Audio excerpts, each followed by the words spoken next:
So now I'm currently working on putting some plot plate onto the into the Zaku 2 head. Like I said before, I am not showing off this mono eye, even though I didn't realize that the feature on this kit's feature has the ability to move the head in specific positions. I mean the mono eye in specific positions. It is not something that I wanted to show off in my diorama build. Instead, I wanted to cover this entire faceplate with something a little different. Now, I could have easily done something simple, like taking this plate here and maybe just covering the whole thing like so. That would have been an interesting idea. But that would have been too easy and too simple. And like I was mentioning before of the Enigma, how I was going to put like certain extended plates around the brow, maybe a cool thing, but I just thought maybe it wasn't perfect. And again, if I was going to do that, I would have invested a lot of time in removing this black part off.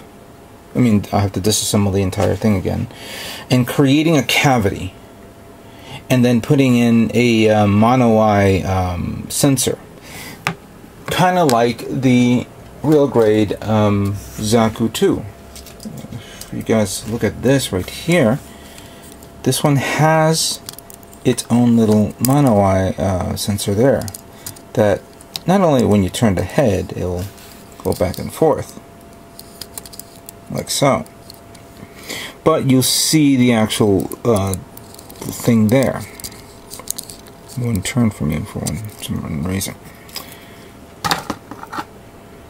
Now I could have easily done that, and with the new builder's parts that Bandai is releasing, I could easily created my own little sensor. But I didn't want to do that. Maybe for future kits, yes, but for this guy, no. Instead, I wanted to put some sort of sensor plate, kind of like the ECOS Jagan kit that I have. So I began making my faceplate, and first of all, I realized that even with the hobby knife, it's kind of hard to make circular cuts in the position you want, in the dimensions you want. I had a ruler, and I had like a round ruler type thing, but for this, that's really too small. I would have to think of getting something else to act as a guide. Sometimes I try to use this to see if that would work, but it doesn't. Part of it works, part of it doesn't. So, but anyway, I figured out on one idea, and I made this that I am not 100% sure of myself if I do it, if I'm going to use it. And this is the idea that I had for this. So I came across this one right here that I created on my own, that if I put it on like this, and forgive me since it's all white, you can barely see it here, that should be fine. This is one idea that I had in mind, where I would glue this in here, and then it'll have 3 sensors. Now, if I commit to this, I would have to first prime it, paint the inside. Let me zoom out a bit. There we go. And then zoom in like that. Prime it and paint it inside. I have the clear plastic trays, the sprues that came from the clear parts of other kits, and I can fill in the holes with that. Then I have a plastic clip from a folder set that I can cut off and put a shield over it, but that's after I paint the inside, and then I would, or basically paint the whole thing, then cover the shield over. So it'll be like a Triclops type sensor. So I had this in mind, to the point where I kind of liked it and I kind of disliked it. So while I was working on that, I said, let me do another one. Let me do something else differently. So I came across this little guy right here, and I'm more pleased with this. As you see, it's more like the Arcosa's ECOS face sensor than what I wanted.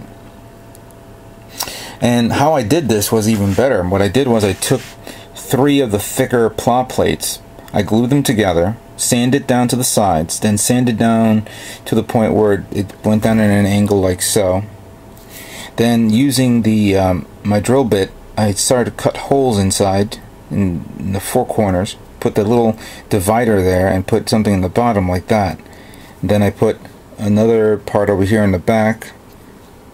So now it's like this. I was going to put antennas here, but I'm not 200% sure because the preliminary antennas that I was making didn't come out the way I wanted. Oh, probably maybe 2 then. I'll be with you in a moment. So I'm not sure if I should use this guy or this guy.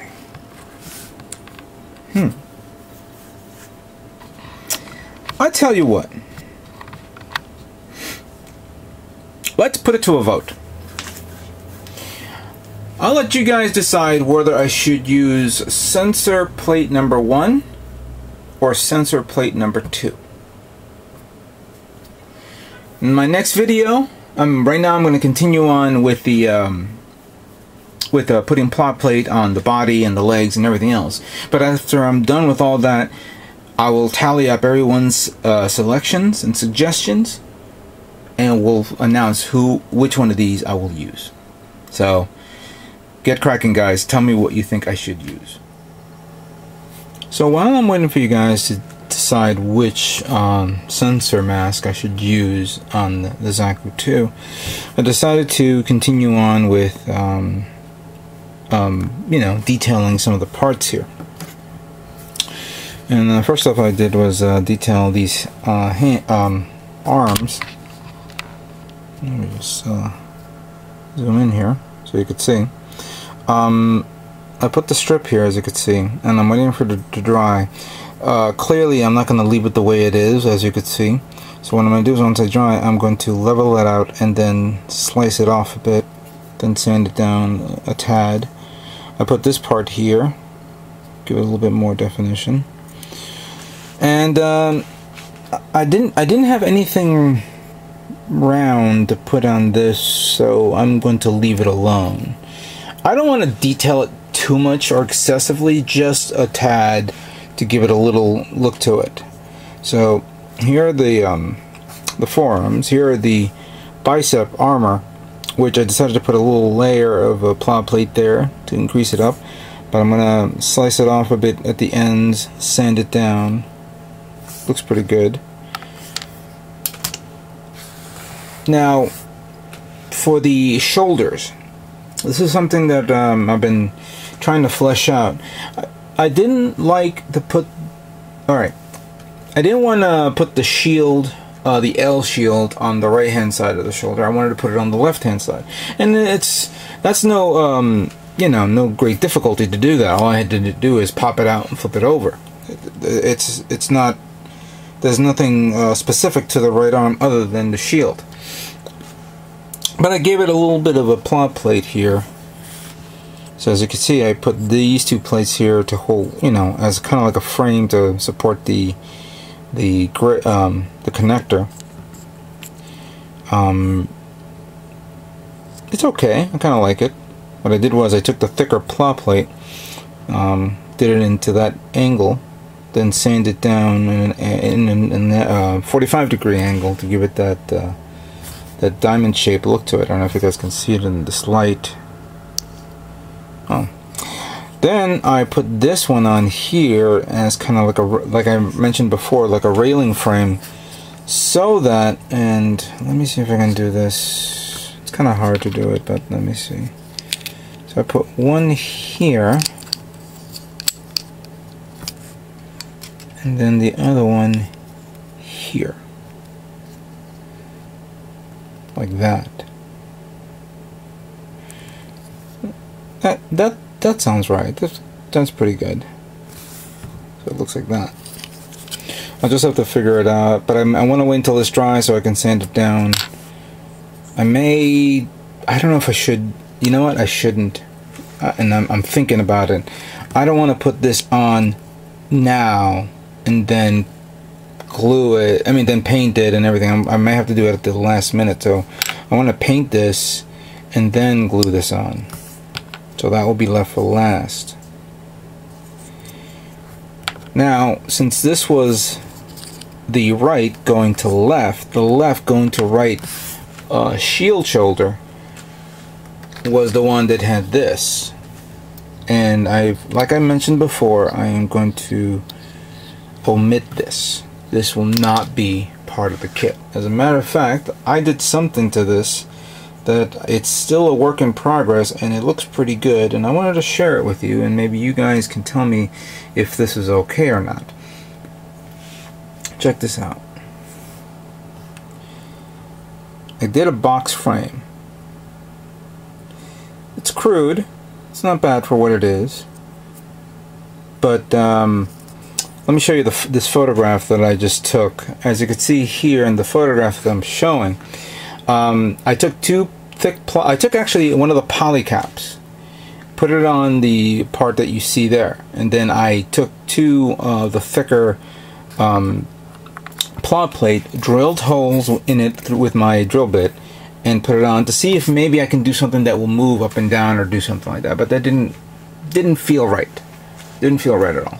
So I boxed it up and I made like an extra frame to give it a little bit more support. Then I took two of the thicker plot plates, cut it into specific lengths. I sanded down in a 40-degree angle and then glued them together like you've seen here, and kind of like a hexadecimal shape. Hexagon shape, excuse me. I said hexadecimal. I did make using one of the thinner plot plates. I've made the hex shape, so that way it gave it a little bit of support. And then I put two parts here to give it added support. I have not finished up these areas yet. I may close it up. I'm just trying to flesh it out again. Then I put this part here, which I had to shave off with my knife, and now I'm going to sand it down. And down here on the bottom, I'm going to seal it up and maybe give it a flap type setup, kind of reminiscent to the flap that's on what's a good reference kit that I can mention right now? Not that. Where are you? And I was actually talking to somebody about it, saying, no, I'm not gonna get that in master grade. Where the hell are you? Oh, here it is. Kind of like the shoulder, the right side shoulder of the 00 Quanta. Kind of like that. So again, this is going to be fleshed out. I may put something here on the top, who knows. Here is going to be like a series of vents. I'm going to make my own custom vent here, so I'm going to do that. So at this point, it's starting to look okay. I'm digging what I'm making, and I'm going to continue on with the rest of the body. So far so good for the Zaku Enigma.